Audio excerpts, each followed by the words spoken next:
हरि ओम।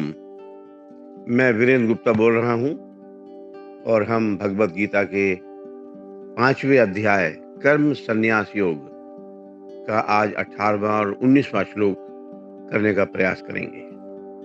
18वां श्लोक इस प्रकार है। विद्या विनय संपन्ने ब्राह्मणे गविहस्तिनी शुनि च क्ष्वापाके च पंडितः समदर्शिनः। इसका लिटरल मीनिंग ये है, वे ज्ञानी जन विद्या और विनय पूर्वक, विनय युक्त, विनय मतलब ह्यूमिलिटी के साथ, ब्राह्मण में तथा गौ, हाथी, कुत्ते और चांडाल में भी समदर्शी होते हैं।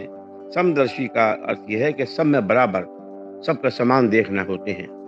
आइए इसकी थोड़ा व्याख्या करें, थोड़ा टीका टिप्पणी करके देखें भगवान क्या कहना चाह रहे हैं। विद्या विनय संपन्ने पंडितः समदर्शिना। तो ऐसे में क्या होता है कि ये जो ब्राह्मण के लिए, देखिए, दो तरह के विशेषण दिए गए हैं ब्राह्मण के लिए। एक तो विद्या युक्त, जो विद्या से पूरा परिपक्व हो, और जो विनय युक्त, जो विनयशील हो, जो बहुत प्रेम से बात कर सके, जो ह्यूमिलिटी से बात कर सके, विनय युक्त। ऐसा ब्राह्मण जो विद्वान भी है और विनम्र स्वभाव वाला है, मतलब ब्राह्मण को, उसको अभिमान नहीं है, किसी प्रकार का अहंकार नहीं है, तो वो बहुत विद्वान भी है और विनयशील भी है। तो ब्राह्मण होने से वे जाति से तो ऊंचा है ही, इसमें तो दो राय है नहीं समाज में। साथ ही साथ विद्या और विनय से भी संपन्न है, और वह ब्राह्मण तत्व की पूर्णता है। तो ब्राह्मण को यही होना चाहिए। जहाँ पूर्णता होगी, जहाँ पूर्ण होगा, वहां पर अभिमान कभी नहीं रहता।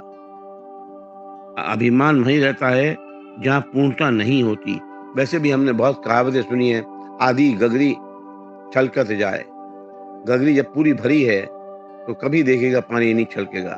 जब गगरी कम भरी है, आधी भरी है, तो छलकत जाए। ऐसे ही तो ब्राह्मण और चांडाल में तथा गाय, हाथी, कुत्ते में व्यवहार की बिल्कुल विषमता बहुत ही आवश्यक है। इसमें समान बर्ताव हो। शास्त्र शास्त्र भी नहीं, इनमें समान बर्ताव शास्त्र भी नहीं कहता, उचित भी नहीं है और कर भी सकते नहीं है। उसे पूजन पूजन विद्या जो विनय युक्त ब्राह्मण का हो सकता है, वो किसी चांडाल का, और दूध गाय का ही गाय पिया जाता है, न कि कुतिया का। सवारी हाथी ही की जा सकती है, न कि कुत्ते की। तो समान तो ये नहीं होगा।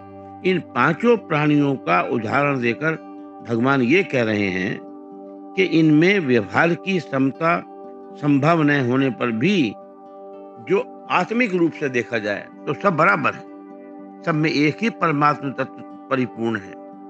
महापुरुषों की दृष्टि उस परमात्म तत्व पर ही सदा रहती है कि सब वही आत्मा सब में है, और इसीलिए उनकी दृष्टि कभी खराब नहीं होती।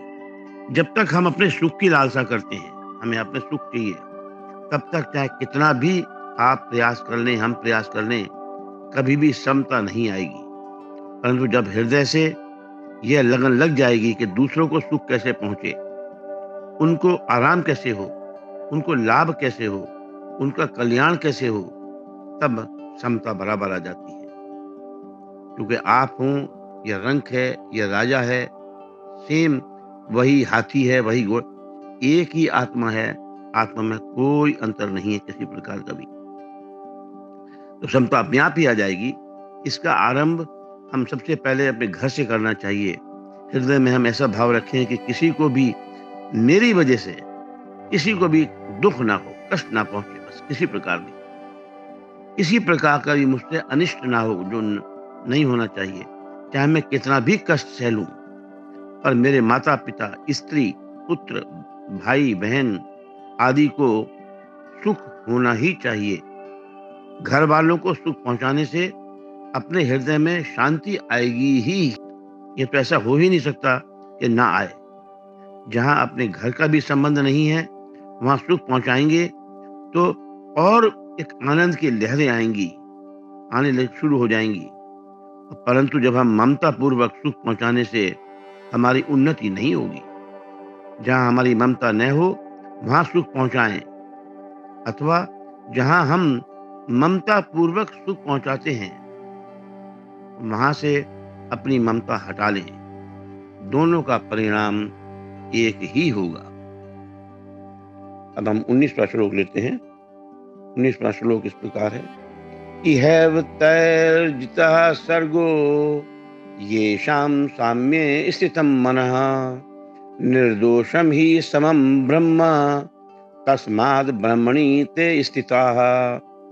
जिनका मन समभाव में स्थित है, समभाव में बराबर, उनके द्वारा इस जीवित अवस्था में ही संपूर्ण संसार जीत लिया गया है, क्योंकि सच्चिदानंद घन परमात्मा निर्दोष और सम है। इसमें वे सच्चिदानंद घन परमात्मा में ही स्थित हैं। वही व्यक्ति, वही मानव जन वही कर सकते हैं इसको। यहाँ भगवान ने एक 3-4 शब्द आए हैं, ये शाम साम्ये स्थितम मनः, ये शाम साम्ये स्थितम मनः। इसको देखें क्या भगवान कहना चाह रहे हैं। जो परमात्म तत्व है हमारे अंदर, जो चेतन है, जो स्वरूप में स्वाभाविक स्थिति का अनुभव होने पर जब मन बुद्धि में राग, द्वेष, कामना, इनका जब नाश हो जाता है, इनका जब अभाव हो जाता है, बहुत कम हो जाते हैं, नहीं के बराबर हो जाते हैं, तब मन बुद्धि में अत्यंत स्वाभाविक समता आ जाती है। अपने आप ही आएगी, लानी हमें नहीं पड़ती, बल्कि अपने आप आ जाती है। बाहर से देखने पर महापुरुष और साधारण पुरुष में खाना पीना, चलना फिरना आदि व्यवहार सब एक से दिखता है, पर महापुरुषों के अंतःकरण में निरंतर समता, निर्दोषता, शांति ये आदि बनी रहती है, और साधारण मनुष्यों के अंतःकरण में दोष, अशांति, ये सब द्वंद्व, ये सब भरा रहता है। यहाँ पर और शब्द आए हैं, इहैव तैर्जिता सर्ग। यहाँ तय पद से जो कह रहे हैं वो प्लूरल के लिए कह रहे हैं। उसका कहने का मतलब ये है कि सभी मनुष्य परमात्म तत्व की प्राप्ति कर सकते हैं, इसमें दो राय नहीं है, और संपूर्ण संसार विजय प्राप्त कर सकते हैं। फिर 2 शब्द आए हैं, इहि एव।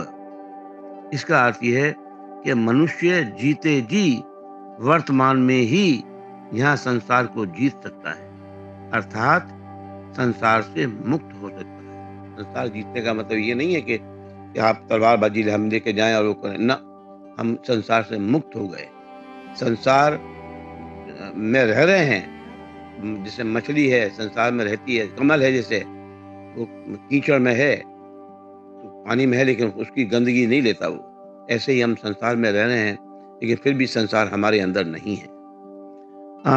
यहाँ पे और कुछ शब्द आए हैं जो जिसकी हम अभी चर्चा करते हैं। देखिए, पराजित जो व्यक्ति ही दूसरे को पराजित कर सकता है, दूसरे को अपने अधीन बनाना चाहता है। वास्तव में अपने को पराजित किए बिना कोई दूसरे को पराजित कर ही नहीं। पराजित मतलब हारना। खुद जब हम हार जाएंगे तभी हम दूसरे को हरा सकते हैं, अन्यथा नहीं। फिर यहाँ शब्द आए हैं, निर्दोषम ही समम ब्रह्म। देखिए, परमात्म तत्व आत्मन में दोष, विकार या किसी प्रकार का कोई विषमता नहीं है, कोई दोष नहीं है। जितने भी दोष या खराबियां हैं वो आती हैं, वे सब प्रकृति से हमारा राग, जो राग है हमारा राग प्रद्वेष, इसके संबंध मानने से आती है। जब परमात्म तत्व प्रकृति के संबंध से सर्वथा निर्लिप्त है, उसमें दोनों अलग अलग हैं। परमात्म तत्व अलग है, प्रकृति अलग है, इसीलिए उसमें किंचन मात्र भी दोष या विषमता नहीं है। देखिए, यहाँ मन शब्द को बुद्धि का वाचक कहना चाहिए, क्योंकि समता में मन स्थित होता ही नहीं है, बुद्धि में होता है। ये मन ध्यान से स्थित होता है और ये स्थिर बुद्धि का जो के बारे में बात कर रहे हैं। मन की स्थिरता ध्यान में होती है। जब ध्यान अवस्था में होते हैं, व्यवहार में नहीं, परंतु बुद्धि की स्थिरता बराबर बनी रहती है। आज बस इतना ही। जाने से पहले, बंद करने से पहले देखिए, प्रकृति और पुरुष या शरीर और शरीरी, तो हमारा शरीर है ये प्रकृति है, जड़ है। जो हमारी आत्मन है वो